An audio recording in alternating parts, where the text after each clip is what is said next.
Police officers could be routinely armed in parts of the UK to respond to terror attacks and major incidents, it has been revealed. Police chiefs said the radical step is being considered for areas that cannot be reached quickly enough by dedicated armed response vehicles, ARVs, after it emerged that a government recruitment target has been missed. The controversial prospect of arming officers in remote areas, or giving them easy access to guns, will be opposed by many and prompt concerns that core principles of British policing are being undermined. Deputy Chief Constable Simon Chesterman, the National Police Chiefs Council (NPCC) lead for armed policing, said discussions were ongoing in a handful of police forces over how to improve response times. "I am confident the response in Birmingham, Manchester and the larger cities would be as impressive as we've seen in London," he added. Inevitably, as you get out of the major cities into the more sparsely populated areas, then depending on patrol patterns and numbers the response times will take longer. "We are working with individual forces to see whether a further financial uplift is required, whether patrol patterns can be a bit more intelligent and whether other options are appropriate, such as routine arming of certain frontline resources."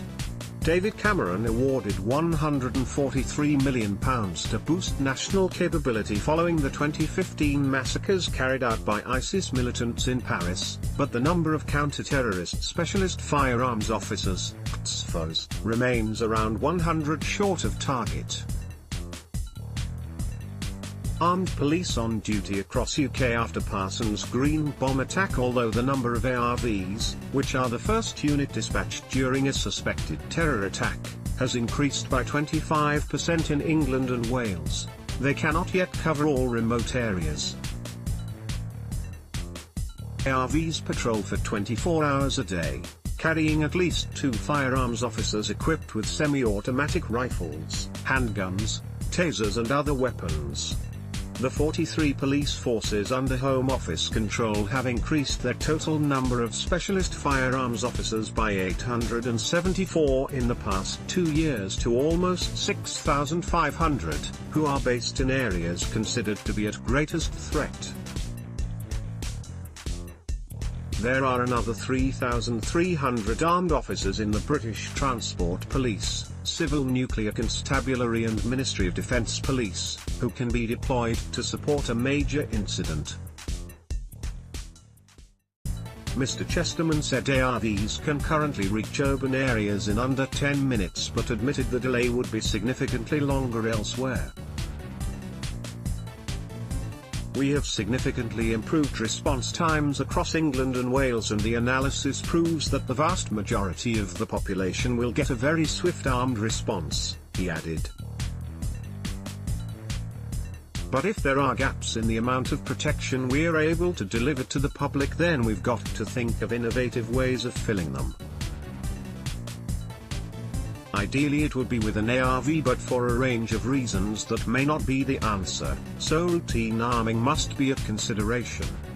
Mr. Chesterman insisted that the move has not yet been decided upon and is only being considered in a small number of forces. The position of police chiefs nationally is that we value the unarmed nature of British policing, policing by consent, and want to continue it, he added. "My preference always would be that the best asset to respond is an armed response vehicle." Devon and Cornwall Police confirmed it was among forces in the ongoing consultation but has no intelligence on a specific threat in the region. "We in Devon, Cornwall and Dorset Police have used armed officers to help police major events for many years," a spokesperson said.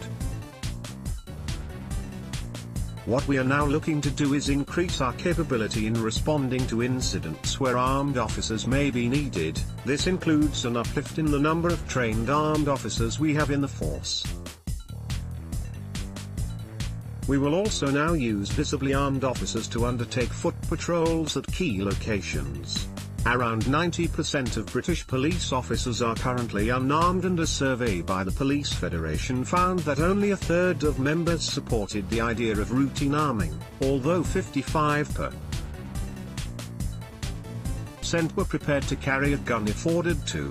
While the training, staff and equipment needed for ARV units is costly, there are questions about how everyday bobbies could be adequately trained to use guns, and whether weapons would be carried constantly or stored in local armories.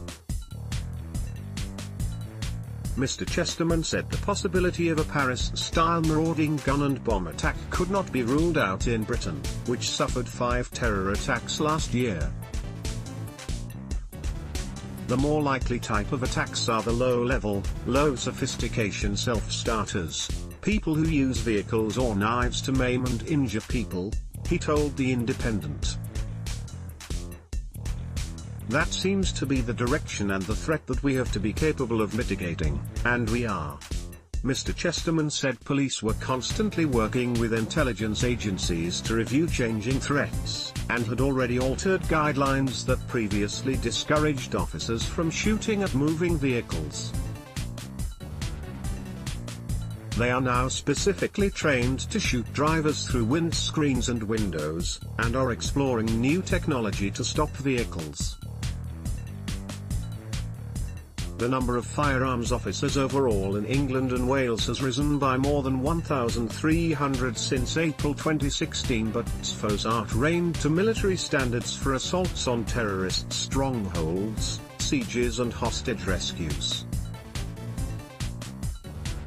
Khalid Masood was shot dead within 82 seconds of launching the Westminster attack, Getty. The elite teams are currently being given Sig Sauer's semi-automatic rifles with built-in suppressors, which will be used with subsonic ammunition and new night vision equipment, to enable officers to attack targets in darkness and almost complete silence. Mr. Chesterman said SFOs, who are also deployed for major manhunts and covert surveillance, are trained to launch from helicopters and use explosives. The specialist units were currently running hot because of short staffing, forcing overtime and changing shift patterns. To deliver the full effect we need more numbers, Mr. Chesterman warned. We are around 100 SFOs short, and because of the nature and length of the course, the difficulty and the attrition rate, filling the posts, is going to take about a year. The number of SFOs has risen by 70%, but they are currently recruited from ARV units, leaving them short-staffed in turn. Mr. Chesterman compared the phenomenon to filling the bath with the plug out, while the overall number of police officers in England and Wales has fallen by around 20,000 since 2010. That's a smaller pool for us to recruit from, and then when you factor in other risks and threats that chief constables are juggling, cybercrime, child abuse on the internet, knife crime, acid attacks, armed policing is just one of them, he added. It's not as simple as moving people from one place to another. They are spinning plates. Pressure from worried relatives and fears of being treated like suspects following fatal shootings is putting conventional officers off applying for firearms roles, police leaders say, amid a continuing Home Office review into legal protections. The Independent Office for Police Conduct's handling of the London Bridge and Westminster attacks, where the culprits were shot dead within minutes of launching the atrocities, were described as very good, but other probes have left officers under threat of prosecution for years.